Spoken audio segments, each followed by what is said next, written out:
Over here from the veterans group yesterday. TJ actually was at last year's conference, and after he left, helped start our Virginia chapter, where they have been kicking butt and taking names. I don't know if you guys saw, there's a poll recently that came out of Virginia. 82%? 84% of Virginians support medical cannabis.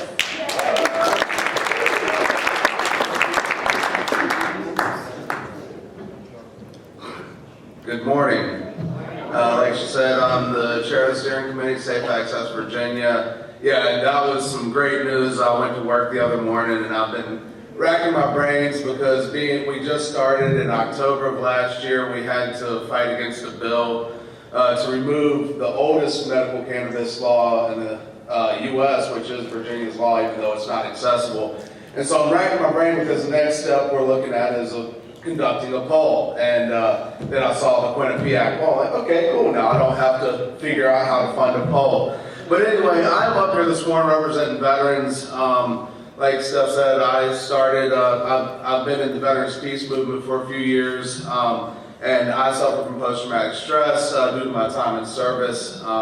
Basically, I'm an activist, not a military type, so that doesn't work too well in the military. I'll just say that right now. So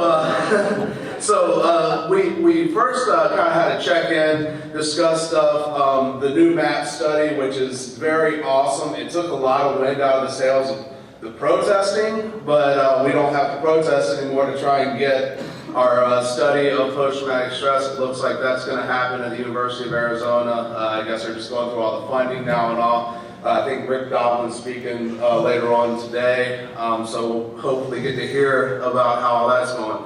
Also, other states like Illinois has some really good stuff in their legislation for veterans.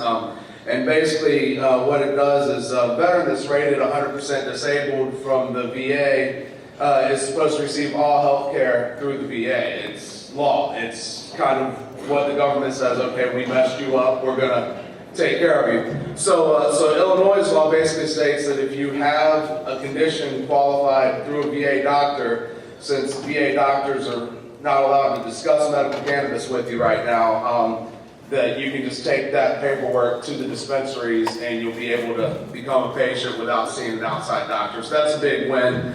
And then Michigan just had post-traumatic stress added to their list of conditions, which that was another huge win for us. And there's a lot of stuff happening with veterans all across the country. And myself in the position of Safe Access Virginia, Scott Murphy in Massachusetts, he's helping lead the fight there. Amy Rising in New York, she's helping lead the fight there. So where veterans are working, a lot of stuff is happening, and we like to get out in the forefront. We like to be leaders. That's kind of what that military mindset is. However, we don't want to see us being used, and that's kind of the thing that a lot of veterans feel, because we feel like we were already used as pawns a lot of times by the government and stuff that we might not agree with. So we don't want to be used as pawns in a movement. We want to help further everything.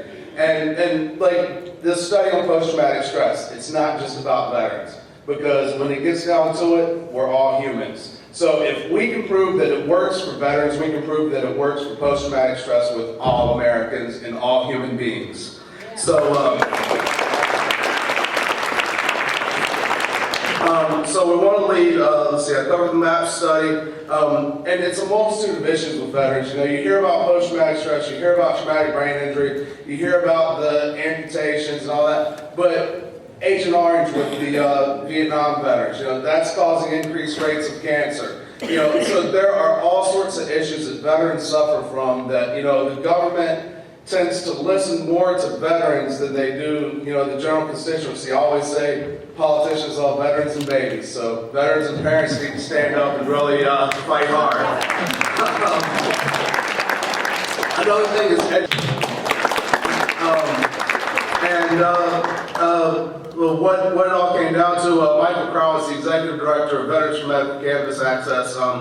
I work really hand in hand with him. Luckily, he's in Virginia too, so I've got a great mentor in Virginia to help get stuff done there. But reschedule is the word that we keep hearing. Reschedule, reschedule, reschedule. Everybody keeps talking about reschedule.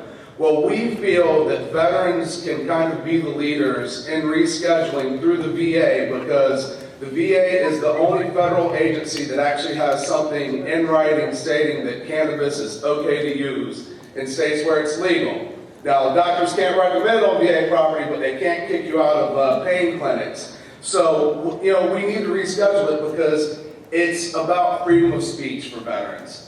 We want to be able to talk openly with our doctors who you, the people, have basically put in charge of us through all these laws and regulations and all that we have. So veterans go through the VA hospital. We want to be able to freely speak with our doctors, and we believe that we fought for the right to be free, so we should be free to talk with our doctor about health care. So it's rescheduling and freedom of speech is the big issue with veterans, and we're here to work right alongside of y'all, and we're going to get this done. Thank you.